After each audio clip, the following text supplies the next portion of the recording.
कक्षा 11 के सभी विद्यार्थियों, आज मैं आपको एक ऐसा प्रश्न पत्र बताऊंगा जो कि आपको 50 से 60 नंबर कवर करा देगा। बड़ी रिसर्च के बाद बता रहा हूं, ठीक है। कोई रियल पेपर नहीं है, मॉडल पेपर ही है, लेकिन डंके की चोट पर कह दूं बेटा, हर जिले में इसी में से अधिकतर क्वेश्चन फंसेंगे, ठीक है। जिन बच्चों को लगता है और भरोसा है, देखो जिनको भरोसा नहीं है ना, उनको तो भले अपन कितना प्रयास कर लेंगे, भरोसा नहीं आएगा। तो आइए, हमारे उन बच्चों के लिए हम मेहनत कर रहे हैं जो इस चैनल से बिल्कुल रेगुलर पढ़ाई कर रहे हैं। चलिए, तो देर किस बात की है, फटाफट से शुरू करते हैं। एक आदर्श गैस के समतापी प्रसार में डेल ई बराबरी पे 0 आ जाएगा। थ्रिडल क्रॉफ्ट अभिक्रिया में उत्प्रेरक प्रयुक्त होता है निर्जल AlCl3। 10 मोल जल होता है 180 ग्राम।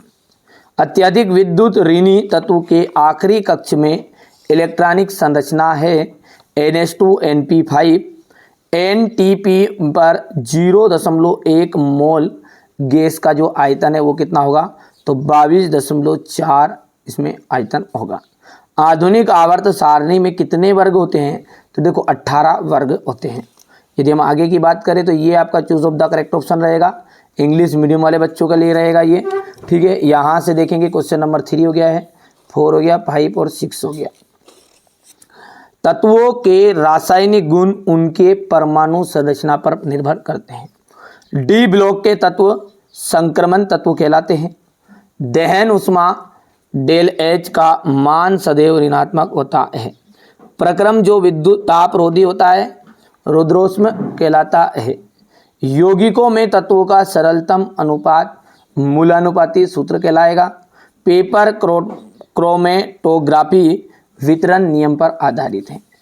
यहाँ से हम बात करेंगे ना, तो ये हो जाएगा आपका क्वेश्चन नंबर जो 3 है, इसमें देखिएगा सही जोड़ी है आपकी ये BeCl2 की संरचना, इसमें आ जाएगा रेखिक। NH3 की संरचना का जाएगा त्रिकोणीय। बंध क्रम का जाएगा, यहाँ से देख सकते हैं भार का न्यूटन, और गुणित अनुपात का जो नियम है 5वां हो जाएगा लेवोजीआर, ठीक है। यहाँ से अपन जोड़ी की बात करेंगे ना, तो ये ध्यान से देखेंगे। अब एक वाक्य में उत्तर। न्यूक्लियोफाइल की प्रकृति ऋण आवेशित होती है। अगला है हमारा, देखिए शुद्ध जल में हाइड्रोजन आयन की जो सांद्रता है उसका मान कितना होता है, 1 × 10⁻⁷। सोडियम क्लोराइड में किस प्रकार का बंध पाया जाता है, आयनिक बंध। BF3 अणु का द्विध्रुव आघूर्ण होता है 0, ठीक है। यहाँ से आप देख सकते हैं ऊर्ज अभिक्रिया एकदम राइट आंसर रहेगा। ये देख लीजिएगा यहाँ से, ये क्वेश्चन नंबर 4 रहेगा आपका, हो गया इतना। इसके बाद में अपन आएंगे क्वेश्चन नंबर 5 के ऊपर, तो ये सत्य है, ये हो गया है अपना। इसके बाद में ये हो गया है एवोगैड्रो का नियम क्या है, गुणित अनुपात का नियम क्या है, एक उदाहरण द्वारा समझाइए। गे-लुसाक का गैस आयतन संबंधी नियम बताना है। मोलरता और मोललता में अंतर बताइए। अपबाहु का नियम समझाना है, ये अपबाहु का नियम हो जाएगा। इसके बाद में आ जाएगा N+L का नियम क्या है। P ब्लॉक के तत्व किसे कहते हैं, परमाणविक तथा आयनिक त्रिज्या को समझाइए। हाइड्रोजन बंध से आप क्या समझते हैं, अनुनाद से आप क्या समझते हैं, हेनरी के नियम को समझाना है। सम आयन प्रभाव क्या है, इसको समझाना है। क्वेश्चन नंबर 12 जो है ये, इसको ध्यान से देखेंगे, ये हो गया इतना। क्वेश्चन नंबर जो 13 है, ठीक है, इसमें देख लीजिएगा समजातीय श्रेणी किसे कहते हैं, इसकी विशेषताएं बतानी है। प्रेरक प्रभाव क्या है, इसके उपयोग बताइए। लवण सेतु क्या है।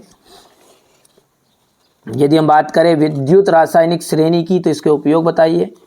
डेनियल सेल का नामांकित चित्र। प्रेरक प्रभाव तथा इलेक्ट्रोमेरिक प्रभाव में अंतर। पेपर फोटोग्राफी के सिद्धांत को आपको बताना है। यहाँ से क्वेश्चन नंबर 17 में इस तरह का प्रश्न रहेगा। बोर सिद्धांत के मुख्य दोष, कक्ष और कक्षक में अंतर। डी ब्लोगली की संकल्पना, स्थिर ताप व सिद्ध कीजिए की, देख लीजिएगा यहाँ पर, ठीक है। तो ये मैंने एक बेहतरीन सा आपको पेपर बता दिया है। तो मिलते हैं अगले वीडियो में।